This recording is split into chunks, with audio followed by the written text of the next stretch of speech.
ನಮಸ್ತೆ news 18 digital ಕಾಂಟೆಂಟ್ಗೆ ಸ್ವಾಗತ. ನಾನು ಪ್ರಗತಿ ಶೆಟ್ಟಿ. ರಾಜ್ಯಾದ್ಯಂತ ಎಸ್ಎಸ್ಎಲ್ಸಿ ಪರೀಕ್ಷೆಯ ಫಲಿತಾಂಶ ಯಾವಾಗ ಅನ್ನೋ ಪ್ರಶ್ನೆಗೆ ಉತ್ತರವನ್ನ ರಾಜ್ಯದ ಸಾಕಷ್ಟು ವಿದ್ಯಾರ್ಥಿಗಳು ಜೊತೆಗೆ ಪೋಷಕರು ಹುಡುಕ್ತಾ ಇದ್ದಾರೆ. ಹಾಗಾದ್ರೆ ರಿಸಲ್ಟ್ ಯಾವಾಗ? ಈ ವಿಚಾರಕ್ಕೆ ಸಂಬಂಧಪಟ್ಟ ಹಾಗೆ ಮಹತ್ವದ ಅಪ್ಡೇಟ್ ಅನ್ನ ಇವತ್ತಿನ ಈ ವಿಡಿಯೋದಲ್ಲಿ ನಾವು ಹೇಳ್ತಾ ಹೋಗ್ತೀವಿ. ಸೊ ಈ ವಿಡಿಯೋವನ್ನ ನಿಮ್ಗೆ ಇಷ್ಟ ಆದ್ರೆ ಆದಷ್ಟು ಜನಕ್ಕೆ ಶೇರ್ ಮಾಡಿ, ಜೊತೆಗೆ ನಮ್ಮ ಚಾನಲ್ ಅನ್ನ ಸಬ್ಸ್ಕ್ರೈಬ್ ಮಾಡಿ. ಏಪ್ರಿಲ್ 2ಕ್ಕೆ ಎಸ್ಎಸ್ಎಲ್ಸಿ ಎಕ್ಸಾಮ್ ಮುಗಿದಿತ್ತು. ಮಾರ್ಚ್ 18ರಿಂದ ಏಪ್ರಿಲ್ 2ವರೆಗೂ ಕೂಡ ಪರೀಕ್ಷೆ ನಡೆದಿತ್ತು.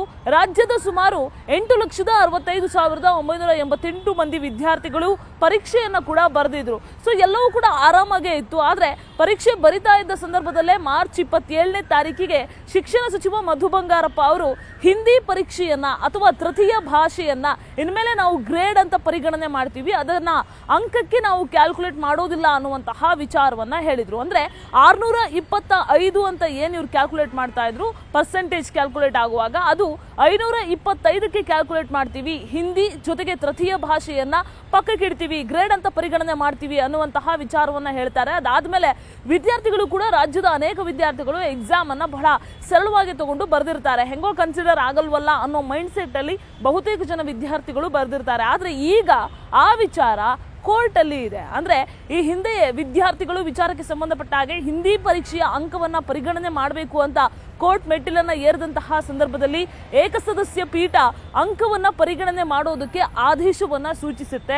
ಇದಾದ ಬೆನ್ನಲ್ಲೇ ಈ ಸಂಬಂಧಪಟ್ಟ ಹಾಗೆ ಶಿಕ್ಷಣ ಇಲಾಖೆ ನಿರಂತರ ಸಭೆಯನ್ನ ಮಾಡಿ ಬಳಿಕ ಈಗ ಸದ್ಯಕ್ಕೆ ಕೋರ್ಟ್ಗೆ ಈ ಒಂದು ಆದೇಶವನ್ನ ಮರುಪರಿಶೀಲನೆ ಮಾಡೋದಕ್ಕೆ ಅರ್ಜಿಯನ್ನ ಹಾಕಿರುವಂತಹದ್ದು. ಅಂದ್ರೆ ರಿವ್ಯೂ ಪಿಟಿಷನ್ ಈಗ ಸದ್ಯಕ್ಕೆ ಶಿಕ್ಷಣ ಇಲಾಖೆ ಕಡೆಯಿಂದ, ಸರ್ಕಾರದ ಕಡೆಯಿಂದ ಹೋಗಿರುವಂತದ್ದು.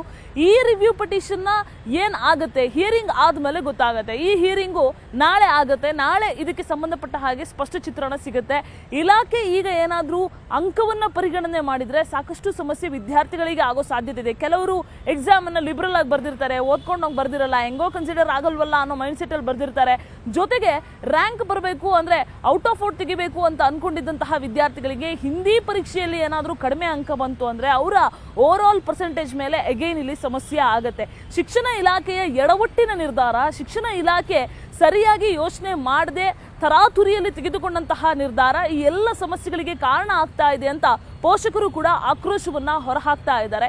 ಹಿಂದಿ ಯಾಕೆ ಬೇಕು ಅಂತ ವಿದ್ಯಾರ್ಥಿಗಳು ಹೇಳ್ತಾ ಇದ್ದಾರೆ ಅಂದ್ರೆ, ಕೆಲವು ವಿದ್ಯಾರ್ಥಿಗಳು ಕೇಂದ್ರದ ಒಂದಷ್ಟು ಪರೀಕ್ಷೆಗಳನ್ನ ಬರೆಯುವಾಗ ಅಥವಾ ಸ್ಪರ್ಧಾತ್ಮಕ ಪರೀಕ್ಷೆಗಳನ್ನ ಬರೆಯುವಾಗ ಅಥವಾ ಬ್ಯಾಂಕಿಂಗ್ ಎಕ್ಸಾಮ್ಗಳನ್ನ ಬರೆಯುವಾಗ ಹಿಂದಿ ಅಂಕವನ್ನ ಪರಿಗಣನೆ ಮಾಡ್ತಾರೆ. ಸೊ ಹಾಗಾಗಿ ನಮಗಲ್ಲಿ ಸಮಸ್ಯೆ ಆಗುತ್ತೆ. ಸೊ ಹಿಂದಿಯನ್ನ ಕೈ ಬಿಡಬೇಡಿ, ಅಂಕವನ್ನ ಕೈ ಬಿಡಬೇಡಿ, ಗ್ರೇಡ್ ಪರೀಕ್ಷೆ ಮಾಡಬೇಡಿ ಅನ್ನುವಂತಹ ಮನವಿಯನ್ನ ಅವ್ರು ಮಾಡಿಕೊಂಡ್ರು. ಇದಕ್ಕೆ ಸಂಬಂಧಪಟ್ಟ ಹಾಗೆ ನಾಳೆ ಹಿಯರಿಂಗ್ ಇರುವಂತದ್ದು. ಆದ್ರೆ ಈ ಹಿಂದೆ ಶಿಕ್ಷಣ ಇಲಾಖೆ ಏಪ್ರಿಲ್ 24ಕ್ಕೆ ನಾವು ಫಲಿತಾಂಶವನ್ನ ಬಿಡುಗಡೆ ಮಾಡ್ತೀವಿ ಅಂತ ಈ ಹಿಂದೆಯೇ ಅವರೊಂದು ಸುದ್ದಿಗೋಷ್ಠಿಯಲ್ಲಿ ತಿಳಿಸಿದ್ರು. ಅಂದ್ರೆ ತಾತ್ಕಾಲಿಕ ಫಲಿತಾಂಶ ದಿನಾಂಕ ಅಂತ ಅದನ್ನ ತಿಳಿಸಿದ್ರು.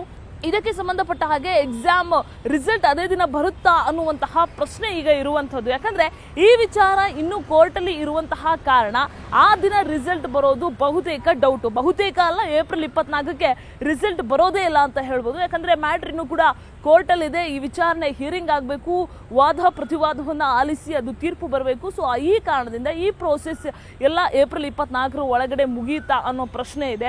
ಶಿಕ್ಷಣ ಇಲಾಖೆ ಮಾಡ್ಕೊಂಡಿರುವಂತಹ ಎಡವಟ್ಟು ರಿಸಲ್ಟ್ಗೆ ಎದುರು ನೋಡ್ತಾ ಇರುವಂತಹ ವಿದ್ಯಾರ್ಥಿಗಳಿಗೆ ತಟ್ಟಿರುವಂತದ್ದು.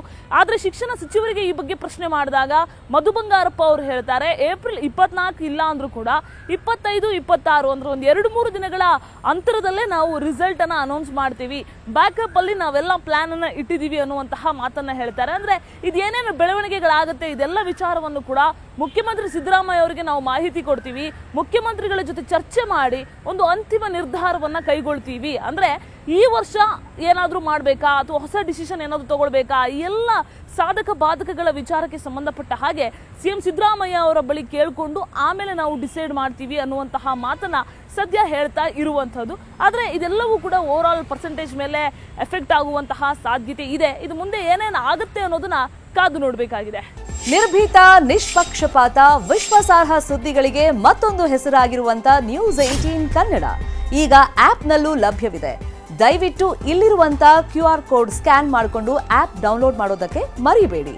ನಿಮ್ಮ ಬೆಂಬಲ ಹೀಗೆ ಸದಾ ನಮ್ಮೊಂದಿಗಿರಲಿ. ಧನ್ಯವಾದ.